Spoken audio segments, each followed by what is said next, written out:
다 기록되어 있느니라. 아멘. 예, 우리는 이제 다윗의 생애를 마무리합니다. 다윗의 아름다운 마지막이다라는 제목으로 오늘 우리가 말씀을 나누려고 합니다.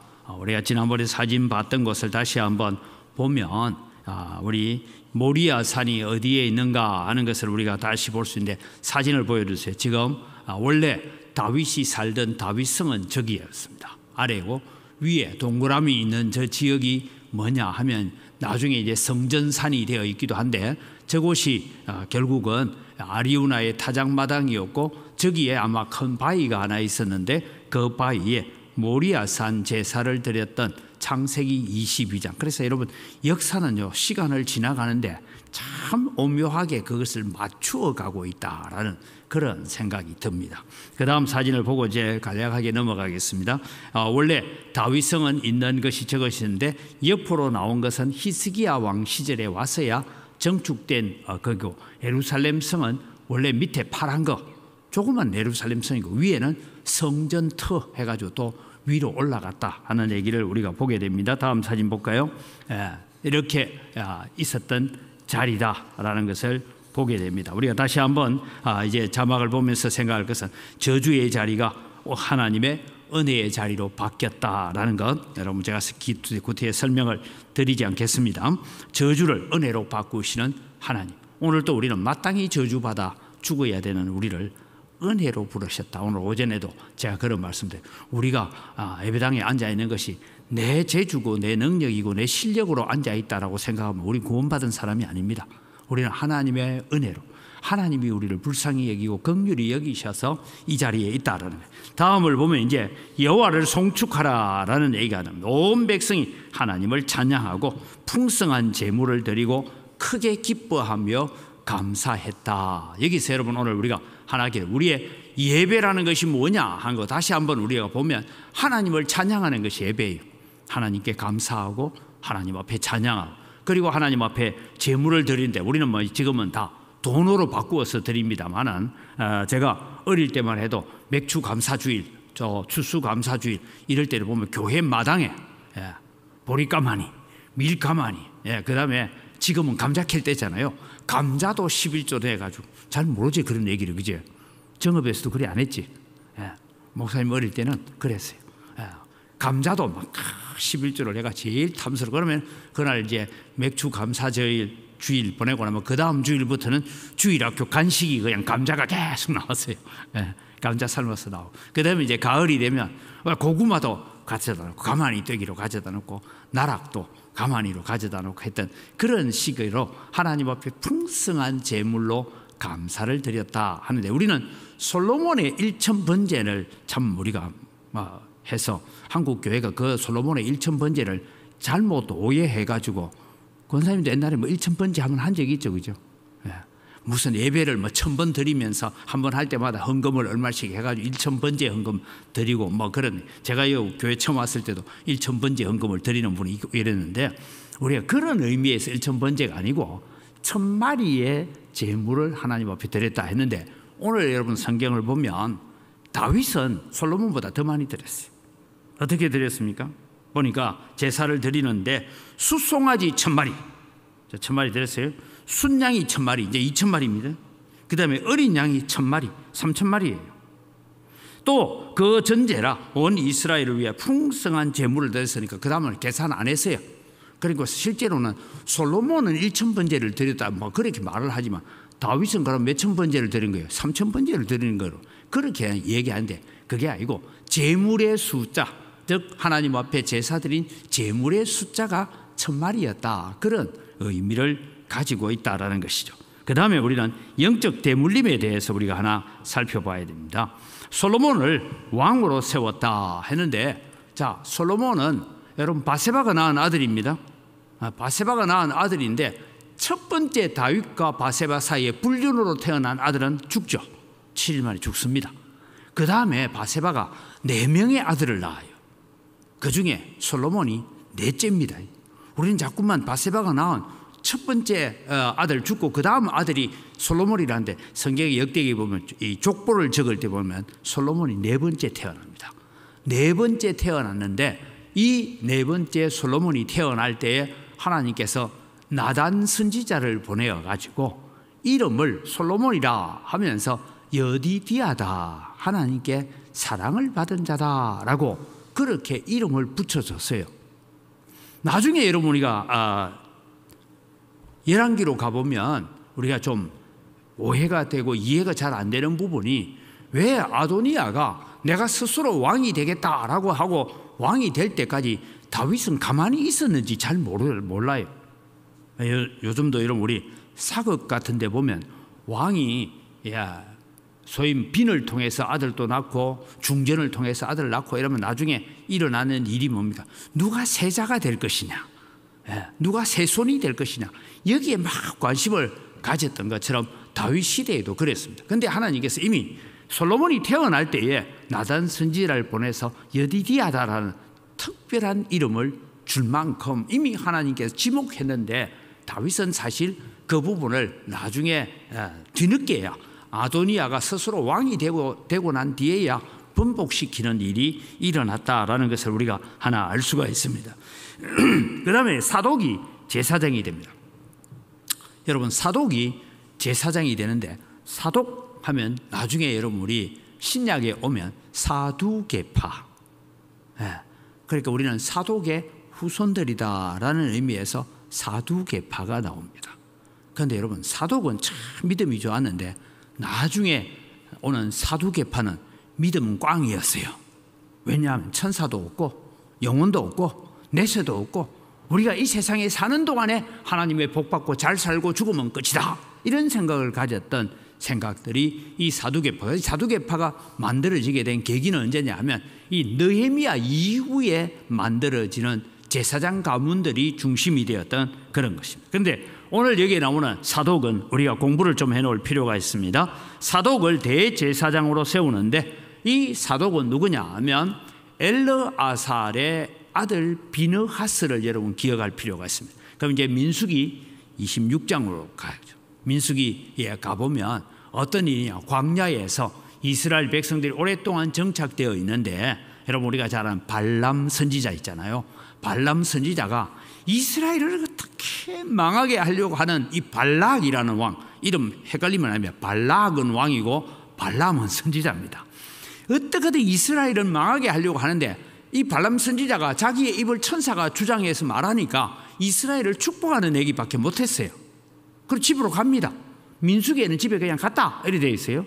그런데 신약 성경에는 오면 뭔가 하면 발람이 계교를 썼다 이래놨어요. 그 계교를 쓴 게 뭐냐, 저희 이스라엘을 아무래도 망하게 할 수는, 내 입으로는 저주를 할 수 없는데 저희 이스라엘을 망하게 하는 법이 있습니다. 그건 뭐냐, 전쟁이나 이런 것 통해서 하지 말고 당신들이 제사를 드릴 때에 저 이스라엘의 남자들을 초청해서 바알 신전에 제사하는 일에 참가하게 해라. 그래서 여러분 바알브올이라는 사건이 생깁니다. 민수기에. 이때 여러분 바알브올 사건은 무슨 사건이냐 하면, 참 교회 안에서 말하기 좀 못하지만 바알 신전에는 여러분 저런 방들이 하나씩 있어요. 벽에 신전 옆에 방이 있는데, 그 방에는 누가 있느냐, 대략 한 17세에서 한 20세 사이에는 처녀들이 사제라는 이름으로 방에 있습니다. 그러면 신전에는 남자들이 바알 신전에는 예배하러 오고 아세라 신전에는 여자들이 예배하러 갑니다. 그럼 바알 신전에 남자들이 예배를 하고 난 다음에 마지막에는 술을 마시고 잔치할 때에 여자들이 나와서 몸으로 서비스를 해줍니다. 그 일이 여러분 그러니까 민수기에 나오는 얘기예요. 성경에도 보면 여러분 하나님의 성전에도 뭐가 있냐면 미동들의 집이 있었다. 이 말은 성전에서 수고하는 여인들을 성적으로 즐겁게 해주기 위해서 남자아이들 미동들이 있었어요. 그렇게 창녀가 있었고 창남이 있었다 이래 봅니다. 그게 여러분 얼마나 세속적인 것이 교회 안에 깊이 들어왔는가 하는 것을 알 수가 있는 부분이에요. 이런 일이 있을 때 광야에서 이 고스비라는 여인입니다. 이 모압 족속의 귀족의 딸인데, 그가 이제 베냐민 시몬 지파의 남자가 거기서 끝내지 않고 감히 여자를 데리고 자기 장막까지 올 때에 비느하스가 뭐냐? 창을 들고 들어가서 두 사람을 다 죽이죠. 여러분, 사람 죽이고 칭찬받는 일도 있습니다. 그래서 비느하스를 두고 하나님께서 내가 이 비느하스에게 내가 하나님의 은혜를 대물림하겠다 하고 약속하셨어요. 그리고 지금 세월이 얼마나 600년 가까이 지났습니다. 500년 내지 600년 가까이 지났습니다. 다윗 왕 시절에는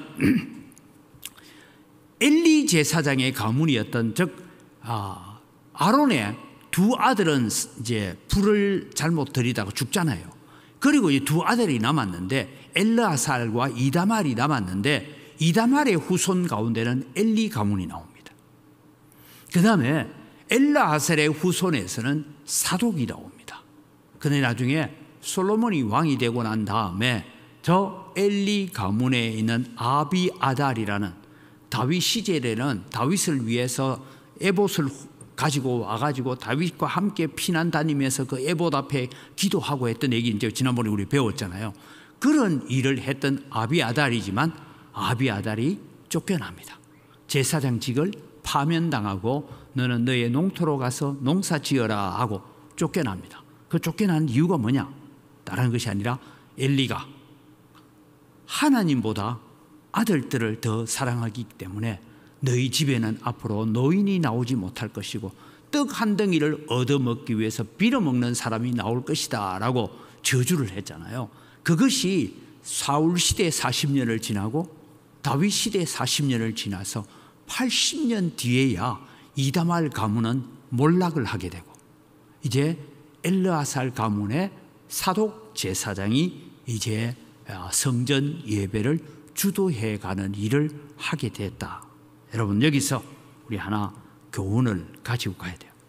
오늘 우리가 하나님 앞에 헌신하고 바르게 살고 믿음으로 산다 할 때에 참 별것 아닌 것 같이 우리는 살 수 있지만 그 삶을 하나님께서는 보시고 500년이 지나서 비느하스의 가문을 하나님께 불러내시고 80년이 지나서 엘리의 죄를 물어서 엘리의 시대. 그러니까 사실 엘리가 등장하고 엘리가 죽고 난 이후에는 사무엘 시대가 있었으니까 대략 한 120년 지나서 결국은 엘리의 가문은 몰락하는 일들을 우리가 보게 된다라는 것을 알 수가 있습니다. 그런 차원에서 오늘 우리는 아름다운 신앙의 유산, 믿음의 유산들을 우리 자식들에게도 물려줘야 되지만 우리의 후배들에게도 아름다운 신앙의 전통을 물려주는 것이 얼마나 중요한가 하는 것을 이야기합니다. 이제 다윗의 생활로 돌아갑니다. 다윗은 왕위에 40년 있었는데 헤브론에서 7년을 있었고 예루살렘에서 33년을 있었다라고 합니다.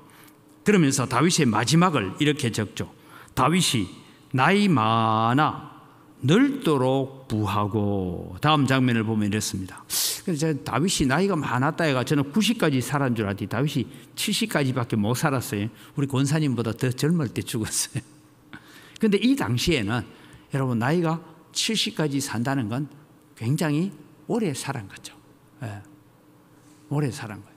그래서 나이가 많아 늙도록 부하고 종기를 누렸다. 그래서 여러분 오늘날 우리는, 저는 우리 교회에 이제 연로하신 분들이 많아서 새벽마다 제가 기도할 때 그런 기도를 합니다만, 우리의 기도가 여러분 세상에 사는 것도 잘 살아야 되지만 죽을 때도 잘 죽어야 돼요. 한동안 웰빙 얘기 많이 들었지, 그지? 요즘은 나이가 든 사람은 웰빙이 아니라 웰다잉, 잘 죽어야 돼요. 죽을 때 천국 가는 모습이 더 아름다운 모습들을 가지고 남기고 가야 돼요. 그래서 어저께 장례식 때도 제가 그런 말씀을 드리기도 했습니다만, 우리가 죽을 때의 우리의 모습이 정말 평안하고 기쁘고 감사하고 우리의 영정 사진을 바라보는 사람들이 추억하면서 정말 아름다운 삶을 살다가 갔습니다. 그것이 저는 다윗의 마지막이었다. 다윗의 죽음을 두고 그렇게 나이가 많아 늙도록 부하고 종기를 누리다가 죽음에 왕권이 솔로몬에게 온전하게 물려졌다. 왜 여러분 역대 기자는 이것을 그렇게 강조했느냐 하면 북이스라엘에서는요 9번이나 역성혁명이 일어납니다. 그래서 역성혁명이 이럴 때 쉽게 말해서 우리로 보면 박씨 가문이 왕이 됐을 때는 김씨 가문 다 죽여요. 또 이제 정씨 가문이 왕이 됐을 때는 박씨 가문 다 죽여요. 이런 일들이 북이스라엘에서는 계속 일어났지만 우리는 다윗으로부터 시작된 이 왕가가 비록 바벨론 포로도 있었고 여러 가지 우여곡절을 겪었지만 예수 그리스도가 오실 때까지 그 가문을 이어가게 하셨던 하나님의 언약의 가문이었다라는 것을 우리는 바라볼 수가 있습니다. 오늘 우리가 교훈을 같이 한번 읽겠습니다. 같이 읽겠습니다. 나의 헌신이 다른 사람을 축복의 자리로 인도하게 하라. 함께 예배의 기쁨을 나누는 자가 되어야 한다. 믿음, 신앙의 대물림을 잘 해야 한다. 이것이 우리는 다윗의 생애를 오늘 마무리하면서 우리의 삶도 비록 다윗은 그 인생 속에 수많은 우여곡절을 겪었고 고난이 있었지만 그는 그 아름다운 믿음을 물려준 것처럼 우리도 그렇게 아름다운 신앙의 유산을 남기고 천국 갈 수 있는 여러분이 되기를 주님의 이름으로 축복합니다. 같이 우리 기도 제목 읽고 기도하겠습니다. 오직 감사의 마음으로 나의 작은 헌신이 다른 성도에게 선한 영향력을 끼치게 하소서. 감사하는 마음을 회복하고 하나님을 바르고 참되게 예배하는 참된 예배자의 삶을 물려주게 하소서. 다 같이 주여 한번 부르짖고 기도합니다. 주여!